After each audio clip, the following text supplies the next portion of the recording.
शिव महापुराण की कथा तो यहां तक कहती है, जिस व्यक्ति की नौकरी नहीं लगती, सर्विस नहीं लगती, हर जगह पर अप्लाई कर रहा है, बार बार इंटरव्यू देने जा रहा है, लगातार उसको अगर सफलता प्राप्ति नहीं हो रही है तो धतूरा ढूंढो। धतूरा कहीं बाजार में नहीं मिलेगा, किसी वृक्ष से धतूरा तोड़ लिया, कुछ मत चढ़ा, तू शंकर जी के मंदिर में जाकर तेरा नाम और गोत्र बोल और शिव जी को धतूरा चढ़ाना चालू कर दे और बाबा से विनती कर, धतूरा चढ़ाना चालू कर। अब धतूरा कोई बहुत कीमती होता है क्या? बहुत पैसे का मिलेगा क्या? कहीं पे मिल जाएगा। धतूरा तोड़ और चढ़ा शंकर जी को। रोज नियम बना ले कि एक धतूरा मैं शंकर जी को चढ़ाऊंगा, प्रतिदिन चढ़ाऊंगा, शिव जी से जाकर निवेदन करूंगा प्रतिदिन। शंकर जी की प्रिय वस्तु में धतूरा, बेलपत्र आदि की तो क्या है, चढ़ा रोज एक धतूरा। फिर वही धतूरा जिसकी यहाँ तू इंटरव्यू देने जा रहा है उसी के सिर पे चढ़ गया, जो तूने शिव जी के चढ़ाया वही धतूरा वहां चढ़ा है, तो क्यों चिंता करता? आपने दही चढ़ाया शिव जी को, ठीक है, आपने दूध चढ़ाया, जल चढ़ाया, दही चढ़ाया, शहद चढ़ाया, शक्कर चढ़ाई, मिष्ठान चढ़ाया, जो भी आप शिव जी को चढ़ा रहे हो उसमें से केवल एक पदार्थ, एक वस्तु, घी, शंकर के शिवलिंग पर चढ़ाने के बाद में उसी शिवलिंग का ग्रह जहां शिवलिंग रखा हुआ है, शिवलिंग जहां रखा रहता है उस कटी पर उस ग्रह से हस्त फेर देना चाहिए अपनी मनोकामना कर। जो अभिषेक आपने किया है वो अभिषेक का फल भगवान भोलेनाथ कुछ ही दिन में प्रदान कर देते हैं। मात्र उंगली फेर देने पर, घृत पात्र की उंगली, घृत का जो आप अभिषेक कर रहे हो, जल चढ़ा रहे हो, दूध चढ़ा रहे हो, आप पंचामृत सामग्री समर्पित कर रहे हो, आप दुनिया की सारी वस्तु भगवान को दे रहे हो, तो घी चढ़ाते समय जब घी चढ़ जाए, शंकर के शिवलिंग पर घी चढ़ गया, उसकी एक उंगली लेकर शिव मंदिर में जहां शंकर जी पिंडी पर बैठे हैं उस जलाधारी पर जो शिवलिंग रखा हुआ है उसके चारों तरफ उस घृत को लगा देना चाहिए अपनी कामना कर। महाराज शिव उसको स्वीकार करते। क्यों? शंकर और पार्वती के मिलन स्थल माता पार्वती की गोद में भगवान शंकर का जो शिवलिंग स्वरूप विराजमान, हस्त कमल के अंतर्गत जो भगवान विराजमान, उसका फल चोगना। दो चीजों को याद रखिए, गौदान और एकादशी। श्रीमद वल्लभाचार्य जी ने मायावत का खंडन करा था जगन्नाथपुरी में, और श्रीमद वल्लभाचार्य जी ने कहा था एकादशी मरने के बाद मत दो, एकादशी जीते जी दो। कहा था कि नहीं कहा था?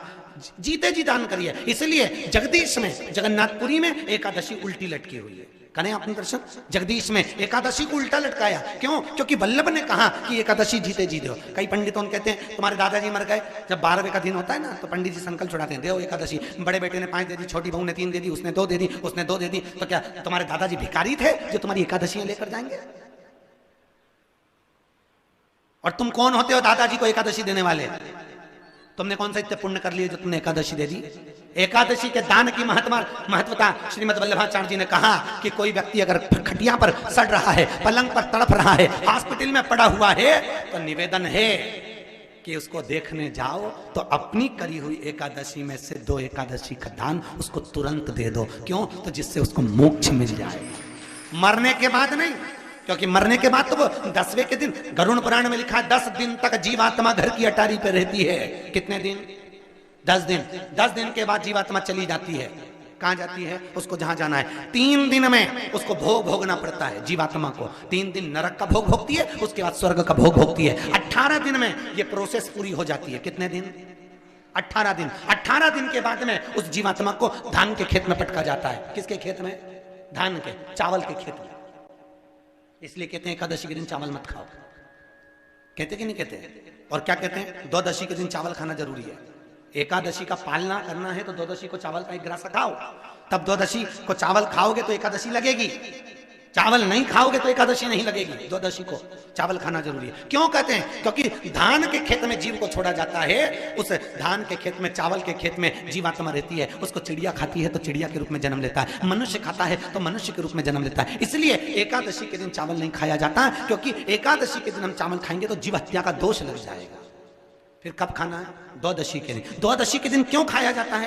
क्योंकि हम एकादशी के व्रत करे रहते हैं, और पहला खासा जब चावल का खाते हैं तो अपनी करी हुई एकादशी का पुण्य, जितने जीव हमारे मुंह में जाते हैं उनको उसका पुण्य मिल जाता है, और उनका फिर जन्म नहीं होता, वो तर जाते हैं, उनको एकादशी का भाग मिल जाता है।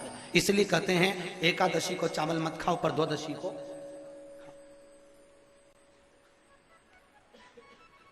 खाइए। 10 दिन तक जीवात्मा है, और आपने एकादशी कब दान दी? बोलो जम के। 12वें के दिन, 13वें के दिन आपने एकादशी का दान दिया, वो मिली उनको?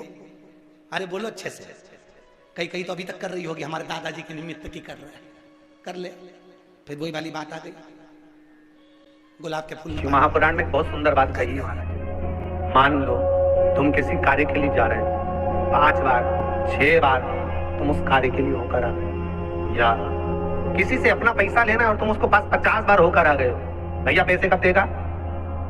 या किसी कार्य के लिए जा रहे हो, वो कार्य नहीं हो रहा, 50 बार होकर आ गए, वो काम नहीं हो रहा। शिव महापुराण कहती है लाल चंदन, कौन सा चंदन?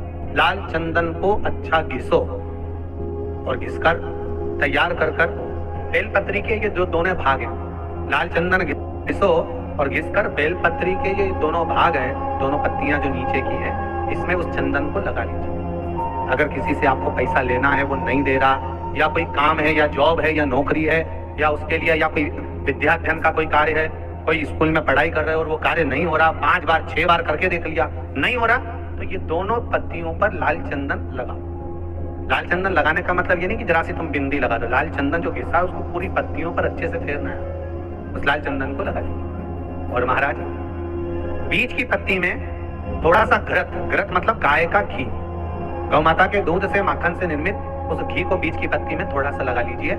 और जो अशोक सुंदरी वाली जगह है, जानते हो ना आप लोग अशोक सुंदरी की जगह, उस अशोक सुंदरी वाली जगह पर इस बेलपत्र को, आप घी वाली बेलपत्र को अशोक सुंदरी वाली जगह पर रखकर, ये जो चंदन लगी हुई बेलपत्र है, इसका मुख ऐसा सीधा की सीधा रखोगे तो गणेश जी की ओर हो जाएगा, षडानंद कार्तिकेय की ओर हो जाएगा। अपनी कामना कर कर जिससे धन लेना है, पैसा लेना है या जो कार्य निकालना है वो नहीं निकल रहा, बहुत प्रयास कर लिया, अदालत में 50 बार हो जाए, काम नहीं हो रहा, तब इस बेलपत्र का प्रयोग करना, बाबा से विनती करना और विनती कर कर वापिस जाना, आपकी मनोकामना पूर्ण कर देगा। उस बेलपत्र का सुख प्राप्त पर विश्वास के साथ, भरोसे के साथ, क्योंकि सबसे मूल अगर कुछ है तो विश्वास मूल है।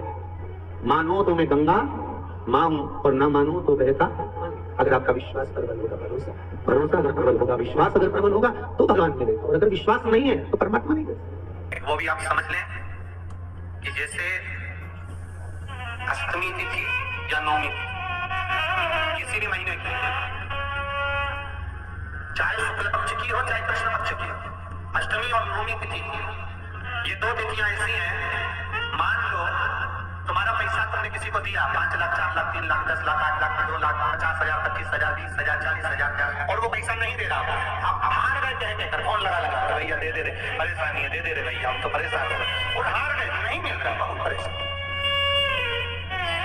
हमारा किसी भी अष्टमी या नवमी तिथि के दिन आप मां जगतजननी जगदम्बा का शिव के साथ में शिव शक्ति का स्मरण कर कर देवी के नाम की 9 आहुतियां, सूखे भी लेके, मतलब पीला जो सूख चुका है, फल जो सूख चुका है, उसकी 9 आहुतियां अग्नि में शंकर और सती के नाम से, शंकर और शिव के नाम से समर्पित करें, और आखिरी आहुति जो समर्पित करें उसमें थोड़ा सा भाग तिल का, और तिल भी काली नहीं चढ़ती, उसमें श्वेत तिल का भाग उसके साथ लगाकर समर्पित करें, और जिससे धन लेना है उसका नाम लेकर वो समर्पित करें महाराज, उसको सुध आएगी।